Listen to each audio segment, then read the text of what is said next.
शुरू है और आज जिस तरीके से राजनाथ सिंह ने बयान दिया है, किस तरीके से सर? मुझे लगता है कि ऑपरेशन सिंदूर पे चर्चा होनी जरूरी है, क्योंकि सिंदूर तो सक्सेस रहा, लेकिन पहलगाम में जो हमले हुए वो कैसे आतंकी अंदर आए, गए कहाँ पे, क्या भाजपा ने प्रवेश लिया है, क्या ये भी जवाब दिव्या देशमुख जो है जी इंटरनेशनल चेस में फर्स्ट आई है, बिल्कुल, किस तरीके से? मैं पूरा मन से उनका अभिनंदन करता हूँ। सर नागपुर की एक महाराष्ट्र से फर्स्ट आई है जी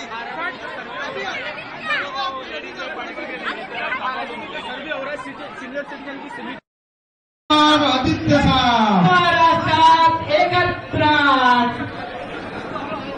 खूप लोक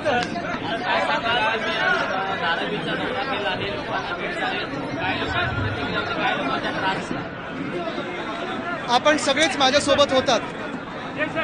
मला वाटतं आपण पाहिलं असेल या ठिकाणी सर्वांनी शिस्तीमध्ये जायचं आहे। प्रथमतः आदित्य साहेबांना जाऊ द्या। आपण सगळ्यांनी पाहिलं असेल की जेव्हा आपण घरोघरी गेलो या कुंभारवाड्यामध्ये, खरं तर इथे मोठा व्यवसाय, आता सगळेच नवरात्री असेल, दहीहंडी असेल ह्याची तयारी करतायत, कोणी कुल्हड बनवत आहे, कोणी पंट्या बनवत आहेत। आणि हे काही फक्त झोपडपट्टी नाही आहे, हा पूर्ण एक वेगळं इथे बसलेलं गाव आहे। 12.5 एकरमध्ये कुंभारवाडा आहे आणि इथे हे सगळं हलका फुलक्या घेऊन चालणार नाही। आमची मागणी हीच आहे आणि जी लोकांची मागणी आहे की पहिलं म्हणजे सगळ्यांना पात्र करा, दुसरी गोष्ट म्हणजे जे व्यवसाय राहणार कुठे धारावीमध्ये हे दाखवा, आणि मग सर्वेसाठी ठीक आहे ना, पण काही न सांगता दादागिरीने जर कोणी येणार असेल तर आम्ही सहन करणार नाही।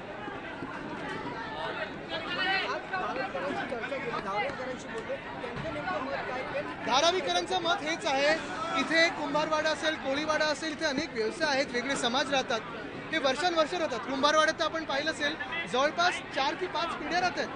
1887 साली मला वाटतं ते इथे आले होते, त्याच्यानंतर एवढे वर्ष इथे राहत आहेत, या गावात बसलेले आहेत।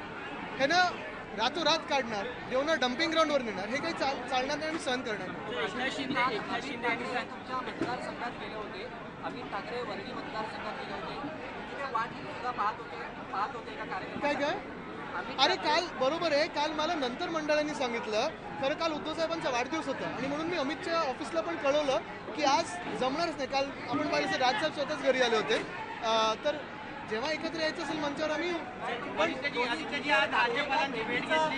तुम्हाला संधी नंतर मिळेल। एक कसं घेऊ, तसं पाहिलं असेल तर आपण एकंदर महाराष्ट्रामध्ये परिस्थिती पहा, चड्डी बनियन गँग धुमाकूळ घालत आहे, कोणी डान्स बार काढलेला आहे, कोणाचा कजरारे की अजून कुठची गाण्यांवर नाचत असतील, आणि दुसरीकडे आपण पाहतोय कोणी बुक्का मारतंय, कोणी बनियनमध्ये अजून काही करतंय। हे सगळं कदाचित मला माहीत नाही, जर कोणी दुसरं त्या पोझिशनमध्ये असतं मुख्यमंत्र्यांचं, त्यांना लाज वाटली असती। मुख्यमंत्री महोदयांना हे सगळं त्यांची सरकारची इज्जत कमी करण्यासाठी हे करतात का, त्यांची लाज खालवण्यासाठी करतात का, कदाचित हा पण विषय।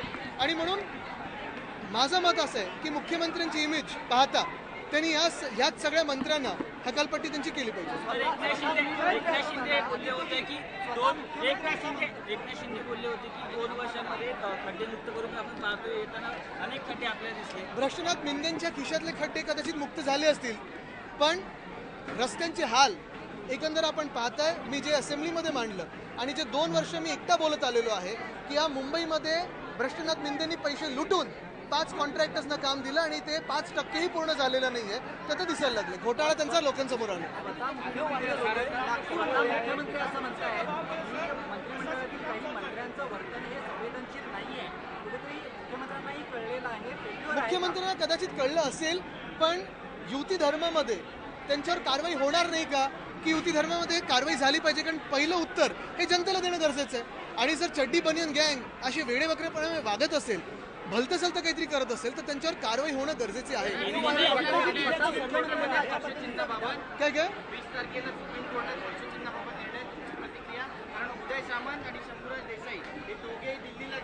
आता कोणी गावी जातं, कोणी दिल्लीला जातं, आम्ही न्यायाची अपेक्षा करतोय। 3 वर्ष झाले महाराष्ट्रासारख्या राज्यामध्ये संविधानिक प्रश्न उपस्थित झालेला आहे की 2 पक्षाची चिन्ह चोरली गेली, 2 पक्षाची नावं चोरली गेली आहेत, पण निकाल अजून मिळत नाही। आम्हाला हीच अपेक्षा आहे की लवकरात लवकर हा निकाल न्यायप्रमाणे संविधानाप्रमाणे मिळाला पाहिजे. एक अधिकारी बार मध्ये फाईल घेऊन बसलेला आणि आता एक व्हिडिओ व्हायरल होते. काय बोलणार त्या सगळं? आता जिथे मंत्र्यांचेच आणि राज्य गृहमंत्र्यांचेच जर हे डान्स बार असतील तर दुसऱ्यांकडून काय अपेक्षा करायची? हिंदी में जानना चाहेंगे, आज आपने धारावी का दौरा किया, हिंदी में जानना चाहेंगे धारावी का दौरा किया, क्या लोगों की मांग थी, लोगों की क्या, एक मिनट, हे झालं ना इथे. उसके बारे में कुछ बताइए सर. आज धारावी का हमने दौरा किया है. धारावी तो हमारे पड़ोसन है, लेकिन पड़ोस में होते हुए भी अगर आप देखें तो इसमें धारावी 300 एकड़ है. आज कुंभारवाड़ा में आए थे, आप मेरे साथ आए थे. हर एक घर में यहाँ छोटा व्यवसाय है, मीडियम स्मॉल इंडस्ट्री है, और इसी एंटरप्राइज को, इसी इंडस्ट्री को ओवरनाइट निकाला जा रहा है.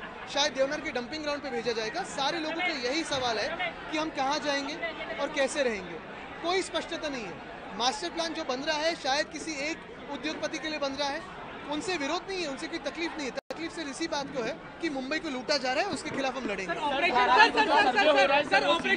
सीनियर सिटीजन को जो है बगैर बताए मुख्यमंत्र्यांनी मंत्र्यांच्या बाबतीत संवेदनशील वागलं पाहिजे असं म्हणणं, याचा अर्थ मुख्यमंत्र्यांची हतबलता आहे म्हणायचं का? नक्कीच मला वाटतं मुख्यमंत्री यांचे हात बांधले गेलेले आहेत आणि युती धर्मात कारवाई करू शकत नाही. जरी ते महाराष्ट्राच्या अंगलट येत असेल, महाराष्ट्राच्या इमेजच्या विरोधात असेल, तरी कारवाई करू शकत नाही. ह्याच्यापेक्षा हतबल आम्ही कधी पाहिलं नाही. ऑपरेशन महादेव चलाया जा रहा है और जिस तरीके से जो आतंकवादी पहलगाम में आए थे उनको मारे गए 3 आतंकवादी टोटल अभी तक. किस तरीके देखते हैं सर? मुझे लगता है हर एक आर्मी के ऑपरेशन पे अब भी जब चल रहा है तो उस पर बयान नहीं देना चाहिए. लेकिन यही बात है कि पहलगाम में कैसे आए, जो उन्होंने किया वो कैसे किया, ये सरकार ने जवाब देना जरूरी है. आर्मी तो अपना काम करते रहती है.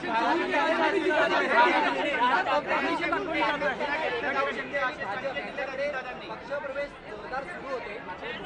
ठाकरे बंधू एकत्र आल्यानंतर हे पक्षप्रवेशाचा बदलेला नाही. मला वाटतं महाराष्ट्राचं राजकारण जेवढं गढूळ आत्ता झालेलं आहे तेवढं गढूळ कधीच नव्हतं.